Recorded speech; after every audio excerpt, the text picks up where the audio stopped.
नमस्कार दोस्तों, मैं वैभव एक बार फिर से आप सभी लोगों का स्वागत करता हूं आपके अपने ऑनलाइन प्लेटफॉर्म एग्ज़ाम स्टडी पर। आप सभी लोगों का बहुत बहुत स्वागत है। और आज का सेशन बहुत महत्वपूर्ण होने वाला है, क्योंकि आज के सेशन में हम लोग यूपीपी के एग्ज़ाम को ध्यान में रखते हुए बात करने वाले हैं।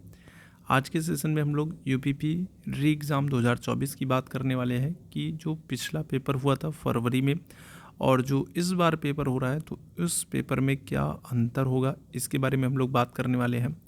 पेपर का जो पेपर होने वाला है तो वो कैसा होगा, क्या मॉडरेट होगा, इजी होगा, टफ होगा, कैसा होगा, उसके बारे में बात करने वाले हैं। कट ऑफ क्या रहेगी और कितने नंबर पर सिलेक्शन होगा, तो इसके बारे में आज के सेशन में बात करने वाले।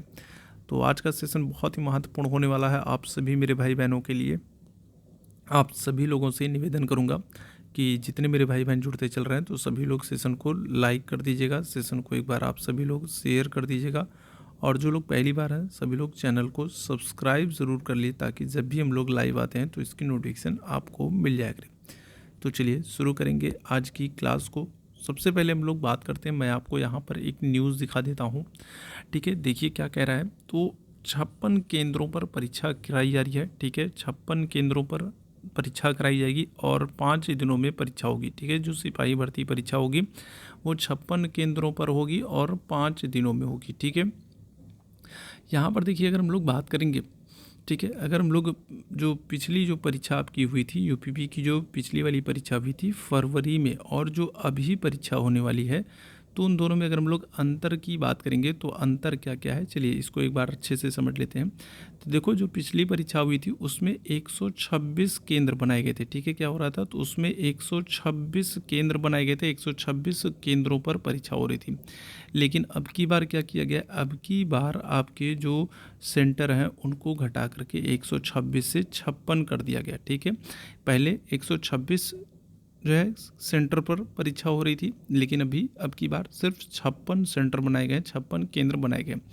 दूसरी चीज़ अगर हम लोग बात करेंगे तो पिछली बार क्या हो रहा था, तो पिछली बार जो है, ठीक है, 2 दिनों में जो है 2 दिनों में परीक्षा हो रही थी। लेकिन अब की बार क्या किया जा रहा है, तो अब की बार जो है वो 5 जो है दिनों में पेपर हो रहा है। ठीक है, क्या हो रहा है, 5 दिनों में कुल जो है क्या हो जाएगा, तो 5 दिनों में पेपर हो रहा है 23, 24, 25 और 30, 31 को। ठीक है, क्या हो रहा है, तो 23, 24, 25 और 30 और 31 कुल 5 दिनों में पेपर कराया जा रहा है। ठीक है, 5 दिनों में पेपर कराया जाएगा और 56 सेंटर बनाए गए। पिछली बार कितने सेंटर बनाए गए थे, पिछली बार 126 सेंटर बनाए गए थे। ठीक है मेरे भैया, तो ये एक चीज़ ध्यान रखिएगा, तो ये एक बड़ा अंतर है।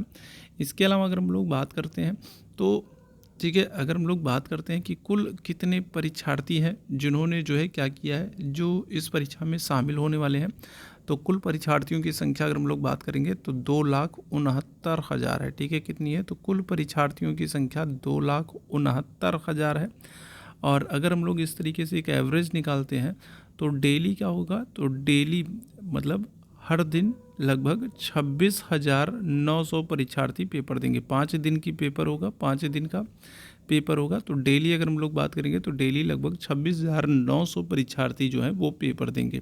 ठीक है, टोटल कितने हैं, तो टोटल जो कैंडिडेट्स हैं उनकी संख्या है 2,69,000। ठीक है, अच्छा, तो देखो अब की बार क्या हो रहा है, तो पहले 126 केंद्र बनाए गए थे, लेकिन अभी क्या हो रहा है, अभी उनको कम करके सिर्फ 56 सेंटर कर दिए गए हैं, सिर्फ 56 केंद्र बनाए गए हैं। इसका मतलब ये है कि आपके अब की बार जो पेपर है, पेपर को मतलब एकदम पूरा ध्यान दिया जा रहा है कि कोई भी गड़बड़ी ना होने पाए, पेपर आउट ना होने पाए, या इस तरीके की कोई समस्या ना होने पाए। जो थोड़े से भी सेंटर ठीक नहीं थे, दागी सेंटर थे, या फिर जिनकी थोड़ी सी भी गड़बड़ संभावना थी, उन सभी को क्या कर दिया गया, हटा दिया गया है। ठीक है, चलिए, तो ये बात होगी। इसके अलावा आप यहाँ पर देख सकते हो मेरे भैया कि क्या हो जाएगा, तो संगम सभागार जो है इनको एकदम स्ट्रांग रूम बनाया जाएगा और यहीं पर आपका पेपर रखा जाएगा। ठीक है, जो सिपाही भर्ती का जो पेपर है वो क्या हो जाएगा, तो वो संगम सभागार में रखा जाएगा और उसको एकदम स्ट्रांग रूम बना दिया गया कि भाई कोई भी, ठीक है, ऐसे वैसे वहाँ नहीं पहुँच सकता है। ठीक है, तो यहाँ पर भी देख सकते हो।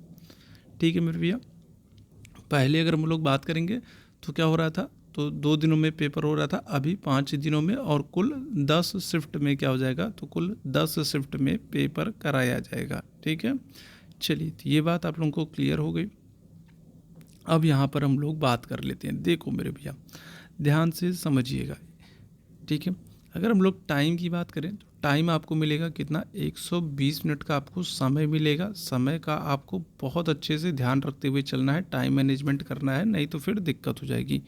समय आपको 120 मिनट मिलेगा। क्वेश्चंस की अगर हम लोग बात करेंगे तो क्वेश्चंस 150 होंगे और हर क्वेश्चंस 2 नंबर का होगा। तो टोटल अगर हम लोग मार्क्स की बात करेंगे तो 300 नंबर का, ठीक है, 300 नंबर का होगा।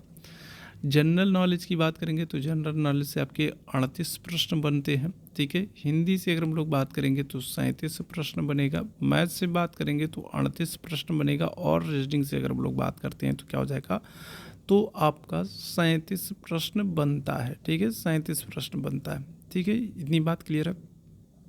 अब देखो मेरे भैया, जब पेपर आपका 1 से 2 दिन में हो रहा था, ठीक है, जब आपका पेपर 1 से 2 दिन में हो रहा था तो पेपर का लेवल जो था वो इजी आया था, ठीक है। क्या हुआ था, तो पेपर का लेवल आपने देखा होगा इजी आया था। लेकिन अब क्योंकि मेरे भैया पेपर जो है वो आपके 5 दिनों में होने वाले हैं, ठीक है, 23, 24, 25 और इसके बाद अगर हम लोग बात करेंगे तो 30 और 31 में, तो 5 दिनों में आपके पेपर होने वाले हैं। अब मेरे भैया क्योंकि 5 दिनों में पेपर होने वाले हैं तो याद रखिएगा पेपर का जो लेवल होगा, ठीक है, वो क्या होगा मेरे भैया, अब की बार जो पेपर का लेवल होगा वो इजी नहीं होगा बल्कि क्या होगा, मॉडरेट टू टफ होगा, ठीक है। क्या होगा, तो मॉडरेट टू क्या होगा, टफ हो जाएगा अब की बार पेपर का लेवल, ठीक है। क्यों, क्योंकि उनको नॉर्मलाइजेशन भी कराना है। हर दिन अलग अलग पेपर होगा। पर डे आपके क्या होंगे, 2-2 शिफ्ट में पेपर होंगे। तो 23 को, 24 को, 25 को, ठीक है, फिर 30 और 31 को, ठीक है, 2-2 शिफ्ट में पेपर होंगे। तो पेपर का जो लेवल होगा वो क्या होगा, वो होगा मॉडरेट टू टफ होगा, ठीक है। इस चीज़ को आप मान के चलिएगा। अब यहाँ पर हम लोग बात करें कि कितने नंबर आप कर लोगे तो आपके, ठीक है, चांस बनते हैं। टोटल नंबर ऑफ क्वेश्चंस कितने हैं, 150 हैं, 150 क्वेश्चंस हैं। मैंने आप लोगों को बताया कि पेपर का जो लेवल होगा वो मॉडरेट टू क्या हो जाएगा, मॉडरेट टू टफ हो जाएगा। तो ऐसे में अगर हम लोग बात करेंगे, जो अगर आप क्या कर रहे हो, ठीक है, अगर आप 115, ठीक है, 115 क्वेश्चंस क्या कर रहे हो, अटैम्प्ट कर रहे हो, 115 क्वेश्चंस तक अगर आप लोग जा रहे हो, 115 प्लस अगर आप हो तो एकदम आपका सिलेक्शन पक्का है। पिछली बार क्या था, पिछली बार पेपर इजी आया था, ठीक है, पिछली बार पेपर क्या हुआ था, तो पिछली बार जो फरवरी में पेपर हुआ था वो इजी आया था। तो वहाँ पर जो कट ऑफ जाने की जो संभावना थी वो कितनी थी, वो 125 थी, ठीक है, कितनी थी, 125 प्लस थी, ठीक है। लेकिन अभी क्या हो रहा है, अभी पेपर मॉडरेट टू टफ होगा, नॉर्मलाइजेशन होगा। और जब मॉडरेट टू टफ आपका जो पेपर होगा तो वहाँ पर क्या होगा, कट ऑफ थोड़ा सा नीचे जाएगी। तो अगर आप 115 नंबर तक जाते हो तो बिल्कुल आप एकदम अपने आप को, अपने सिलेक्शन को पक्का करते हो, ठीक है। तो बिल्कुल इस चीज़ को ध्यान रख के चलिएगा। अब यहाँ पर अगर हम लोग बात करेंगे, देखो हिंदी का सिलेबस कंफर्म रहता है कि हिंदी में यहीं से प्रश्न पूछा जाएगा। हिंदी की आप लोग बहुत अच्छे से तैयारी भी करते हो। 37 क्वेश्चंस आते हैं। 37 क्वेश्चंस में से लड़के जो हैं वो तो 35-36 तक का टारगेट रख करके चलते हैं कि इस हिंदी में 35 क्वेश्चन तक सही करना। लेकिन एक एवरेज मान लीजिए हम मान लेते हैं, ठीक है, कितने मान लीजिए हम मान लेते हैं 30 क्वेश्चंस आप क्या करते हो, हिंदी में आप सही करते हो, ठीक है, 30 क्वेश्चंस आप सही करते हो। मैथ्स में क्या होता है, मैथ्स बच्चे शुरू से पढ़ते हैं, मैथ्स का सिलेबस क्लियर रहता है कि इन्हीं टॉपिक से क्वेश्चंस आएगा। मैथ्स की लगातार आप लोग प्रैक्टिस करते रहते हो। 38 क्वेश्चंस हैं। 38 क्वेश्चंस में अगर हम लोग बात करेंगे तो यहाँ पर भी आप क्या करते हो, 30 क्वेश्चंस मान लेते हैं सही करते हो, ठीक है, 30 क्वेश्चंस आप सही करते हो।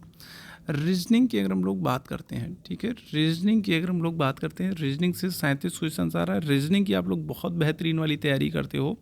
और रीजनिंग में अगर आप 37 क्वेश्चंस में, ठीक है, 37 क्वेश्चंस में से यहाँ पर लड़के ज़्यादा टारगेट रखते हैं तो यहाँ पर हम लोग भी थोड़ा सा लंबा टारगेट रखेंगे, ठीक है। रीजनिंग में अगर आप 37 में से क्या कर सकते हो, अगर मान लो 34 क्वेश्चन सही करते हो, कितने, 34 क्वेश्चन सही करते हो, ठीक है, तो आप पहुंच गए कितने, आप पहुंच गए मेरे भैया 94, ठीक है। कितने नंबर पहुंच गए, तो आप पहुंच गए 94 नंबर पर, ठीक है। अभी आपका जनरल नॉलेज का 38 क्वेश्चन बचा है। जनरल नॉलेज में क्या होता है कि इसके सिलेबस का कोई निर्धारित नहीं होता है कोई, ठीक है। जैसे मैथ्स का क्लियर है कि यहाँ से प्रश्न बनेगा, हिंदी का क्लियर है यहाँ से बनेगा, रीजनिंग का क्लियर है कि यहाँ से प्रश्न बनेगा। जीएस में एक ये बड़ी समस्या होती है कि कुछ कंफर्म नहीं होता प्रश्न कहाँ से पहुँच सकता है, ठीक है, कहाँ से प्रश्न पूछ सकता है। जीएस जो है वो सागर है, कहीं से भी प्रश्न बन सकता है। तो जीएस में सभी बच्चों को दिक्कत होती है। लेकिन अगर मेरे भैया, अगर मैं मान लेता हूँ कि आप क्या करते हो, अगर मैं मान लेता हूँ कि इसमें आप 38 में से आप क्या कर देते हो, आप 20 क्वेश्चन या मान लो 22 क्वेश्चन आप सही कर देते हो, ठीक है। कितने, 22 मान लेता हूँ। 22 क्वेश्चन अगर आप सही कर लेते हो जनरल नॉलेज में, तो हम इसमें 22 ऐड कर देंगे तो क्या हो जाएगा, ठीक है। तो ये हो जाएगा मेरे भैया कितना, ये हो जाएगा 116, ठीक है। अगर हम लोग 22 क्वेश्चंस की बात कर लेते हैं तो क्या हो जाता है, तो ये हो जाता है 116। और 116 क्या है मेरे भैया, तो ये 116 जो होता है ये होता है आपका सेफ स्कोर होता है, ठीक है। क्या होता है, तो सेफ स्कोर होता है आपका 116, ठीक है। अब की बार याद रखिएगा, बार बार कह रहा हूँ, पेपर मॉडरेट टू टफ होगा, तो 110 प्लस ही अगर आप हो, ठीक है, 110 प्लस अगर आप हो, ठीक है, 110 प्लस अगर आप हो। 115 पर तो मैंने आप लोगों को बताया कि 115 अगर आप हैं या 115 प्लस हैं तब तो आपका सिलेक्शन एकदम पक्का है, आपको डरने की कोई ज़रूरत नहीं, एकदम निश्चिंत रहिए, ठीक है, अगर 115 प्लस तक आप जाते हो। लेकिन अगर आप 110 प्लस तक करते हो, 110 प्लस रहते हो, तो भी आपका सिलेक्शन एकदम पक्का है मेरे भैया। अब की बार आप देख लीजिएगा, इससे ज़्यादा मेरिट नहीं जाएगी, क्योंकि पेपर क्या है, पेपर 5 दिनों में होगा, ठीक है। क्या होगा, पेपर 5 दिनों में होगा, 10 शिफ्ट में होगा। तो जो पेपर का जो लेवल है वो बहुत अच्छा होगा, टफ होगा, ठीक है। और जब टफ होगा तो मेरिट आपकी थोड़ी सी क्या हो जाएगी, डाउन जाएगी, ठीक है। पिछली बार बहुत इजी पेपर आया था तो 125 तक मेरिट जा रही थी, लेकिन अब की बार जब पेपर टफ होगा तो वो क्या होगा, तो वो मेरिट जो है 10 से 15 नंबर कम होगी और 110 से 15 के बीच में आ जाएगी, ठीक है। तो ये एक चीज़ आप लोगों को ध्यान में रखते हुए चलना है कि अभी से जो है आप अपने आप को एकदम तैयार कर लीजिए कि आपको कितने क्वेश्चंस अटेम्प्ट करने हैं, कितने नंबर तक आपको लाना है और सही कितने क्वेश्चंस करने हैं, ठीक है। तो लगभग आपको 110 से लेकर के 115 क्वेश्चन तक आपको क्या करना है, सही करना है, तभी आप क्या रहेंगे, तभी आप मेरिट में बने रहेंगे। क्लियर है मेरे भैया। तो ये एक महत्वपूर्ण जानकारी थी और इसी हिसाब से आप लोग तैयारी करें। अब जो है 23 दिन, आपके 23-24 दिन लगभग आपके शेष बचे हैं, तो इसी हिसाब से आप तैयारी कीजिए। उम्मीद है सारी चीज़ें आप लोगों को समझ में आ गई होंगी। तो अभी के लिए बस इतना ही करेंगे। चैनल को लाइक और शेयर ज़रूर कर दिएगा और चैनल पर पहली बार है तो सब्सक्राइब जरूर कर लिएगा। अभी के लिए बस इतना ही करूँगा। थैंक यू सो मच आप सभी लोगों को मेरे साथ जुड़ने के लिए। Thank you so much.